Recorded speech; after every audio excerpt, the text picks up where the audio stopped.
Olá, gente, shalom para todos. Bom, hoje estamos com um texto especial, um texto oriental, né? Nós temos dois grandes grupos, o grupo oriental e ocidental. O grupo ocidental você tinha dois grandes grupos, os textos do deserto, ou os manuscritos palestinos, né, da Palestina, ou o melhor, o palestino, e o de Tiberíades.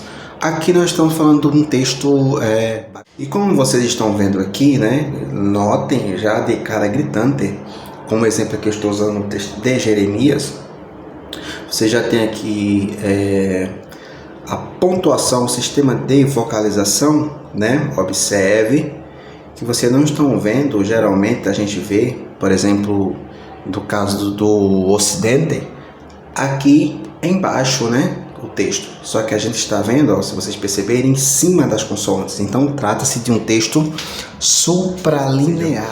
O sistema babilônico, assim chamado nos manuscritos de os orientais, os maçoretas orientais, desenvolveram um sistema supralinear sobre as consoantes em si, tá bom? Então, se nós pegarmos esse texto aqui, ó, que diz o seguinte, essa palavra aqui é muito conhecida.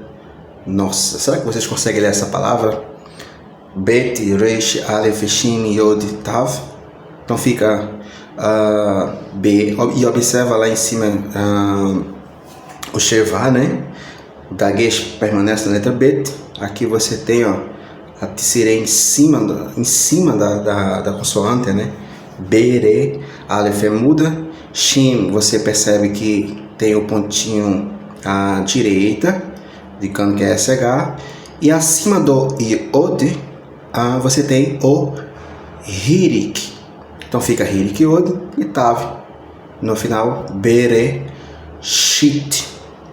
Interessante que a pontuação vem em cima das consoantes. Uma coisa interessante é que o texto babilônico, né, em comparação, por exemplo, com o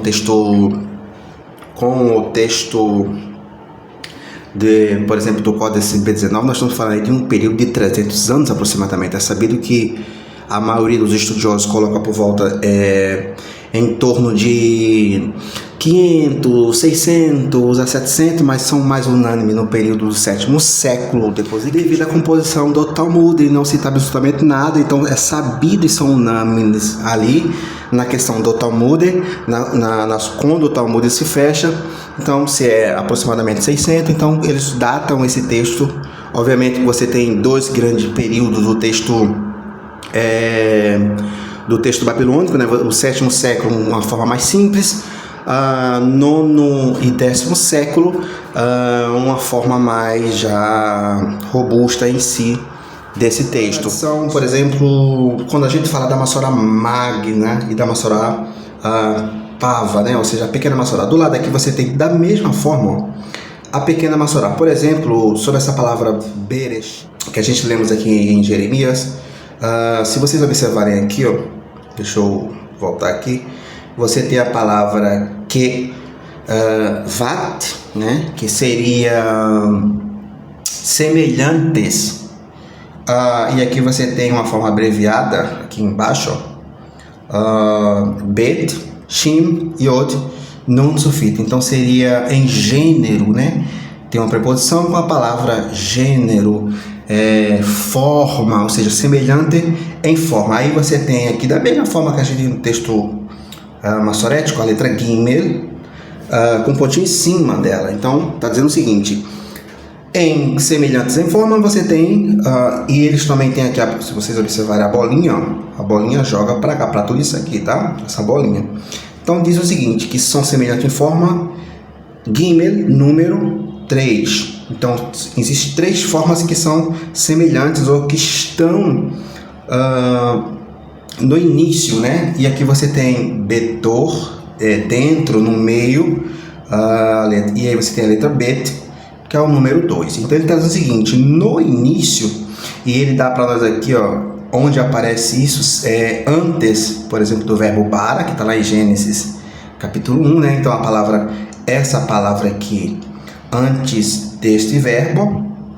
Depois você tem a própria, aqui na própria palavra Bereshit, no versículo, acho que é o capítulo 27, Malihut, que é o próprio capítulo 26 e o capítulo 27. Então, seguido dessas três palavras, você tem Bereshit, seguida 3 vezes, e 2, Betor, aqui ó, Bet, no meio do versículo, ou seja, não no início. Então, da mesma forma que traz a questão do texto massorético, né? Só um detalhezinho que o texto massorético lá em Gênesis, o texto massorético em si, né? Falando do códice B19, não esse aqui, o códice babilônico, lá você vai ter a letra Rei, né? Já uma forma com ponto em cima, dizendo que é 5 ocorrências, mas é a mesma coisa, né? A mesma coisa. Então, olha que interessante esse texto, né? Se vocês observarem, supralinear, sempre sobre as letras, em cima das consoantes, tá ok?